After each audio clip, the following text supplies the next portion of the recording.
Marcha do Progresso. Perguntas 779 a 785. O homem colhe em si mesmo a força para progredir ou o progresso é apenas fruto de um ensinamento? O homem se desenvolve por si mesmo, naturalmente, mas nem todos progridem ao mesmo tempo e do mesmo modo. É então que os mais adiantados auxiliam ao progresso dos outros por meio do contato social. O progresso moral acompanha sempre o progresso intelectual? É a sua consequência, mas nem sempre o segue imediatamente. Como o progresso intelectual pode levar ao progresso moral? Fazendo que se compreenda o bem e o mal. O homem, então, pode escolher. O desenvolvimento do livre-arbítrio acompanha o da inteligência e aumenta a responsabilidade dos atos. Nesse caso, como se explica que os povos mais esclarecidos sejam frequentemente os mais pervertidos? O progresso completo constitui o objetivo, mas os povos, como os indivíduos, só o atinge gradualmente. Enquanto o senso moral não se houver desenvolvido neles, pode mesmo acontecer que se sirvam da inteligência para a prática do mal. O moral e a inteligência são duas forças que só se equilibram com o passar do tempo. É permitido ao homem deter a marcha do progresso? Não, mas pode entravá-la algumas vezes. Que pensar dos homens que tentam deter a marcha do progresso e fazer que a humanidade retrograde? Pobres seres que Deus castigará. Serão arrastados pela torrente que procuram deter. Sendo o progresso uma condição da natureza humana, ninguém tem o poder de opor-se a ele. É uma força viva que as más leis podem retardar, mas não sufocar. Quando estas leis se tornam incompatíveis com o progresso, são aniquiladas juntamente com os que se esforçam por mantê-las. E assim será até que o homem tenha posto suas leis em conformidade com a justiça divina, que quer o bem para todos e não a imposição de leis feitas pelo forte em detrimento do fraco.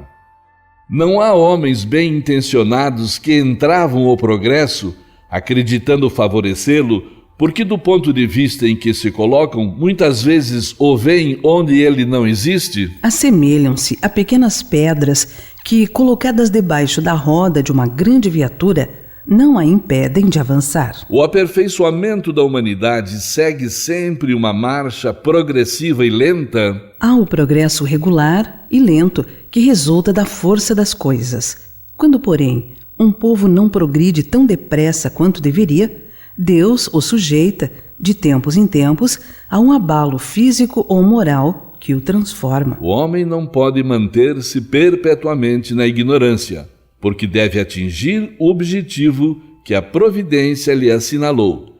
Ele se esclarece pela força das coisas. As revoluções morais, como as revoluções sociais, se infiltram nas ideias pouco a pouco, germinam durante séculos e depois irrompem subitamente, fazendo desabar o carcomido edifício do passado, que deixou de se harmonizar com as necessidades novas e com as novas aspirações.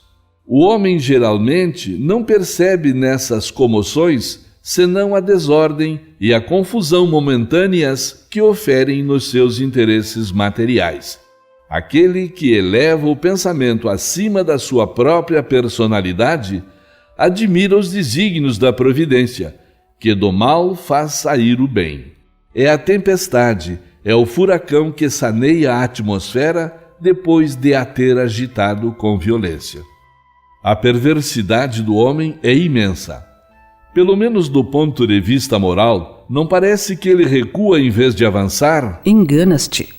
Observa bem o conjunto e verás que ele avança, pois melhor compreende o que é mal e dia a dia vai corrigindo os abusos. É preciso que o mal chegue ao excesso para tornar compreensível a necessidade do bem e das reformas. Qual o maior obstáculo ao progresso? O orgulho e o egoísmo. Refiro-me ao progresso moral, pois o intelectual avança sempre.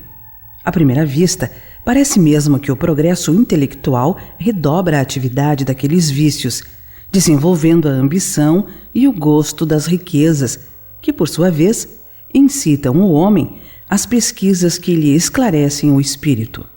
É assim que tudo se interrelaciona, tanto no mundo moral quanto no mundo físico, e que do próprio mal pode nascer o bem.